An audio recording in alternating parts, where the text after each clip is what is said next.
there was a neurosurgeon. They got him aboard the ship. The neurosurgeon stabilized his spine. He still was fully paralyzed at that time. And then he was transferred to the Shepherd Spinal Center in Atlanta, which is a premier center for spinal cord injuries. And it's actually been a place that I have visited and know therapists that work there as well. And it's outstanding. And he received his rehab there, and as a part of his outpatient care, he came to live with the Lees in Kennebunkport. And so he had outpatient therapy, and then they contacted me and said, Sue, you know, he's fully ambulatory. He regained a lot of his function, likely because of how well he was stabilized in the beginning, and likely because of the care that he received on the comfort as well as the follow-up care. I think, Pam said, I think therapeutic carriage driving would really help him develop some of the smaller muscles in his hands that are still weak. Would you be willing to take that on? And again, I had a lot of experience with spinal injury and hand therapy in the past.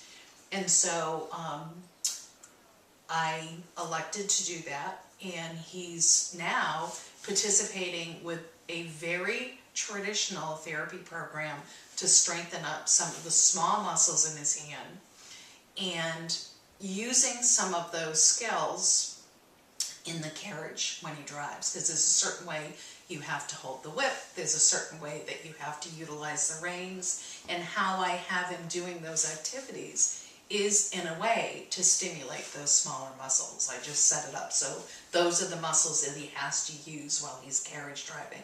The other thing that's very interesting about him is he's an artist, and he does, he's a painting artist, and he's been reluctant to paint because his perception is the quality of my work is not the same. And that's a cultural thing, you know, I'm not going to work at this any longer because I can't do it as well. So to regain those small, fine muscles in his hands are really important to his future in his life. And so we've had to spend some time kind of coaching him into understanding the rehabilitative process, that it just doesn't happen overnight. There are steps that you need to take to progress those skills and those strengths. So that's the other thing that we're doing. There are some adaptive painting tools and paintbrushes that I found for him that I've been trying to encourage him to do.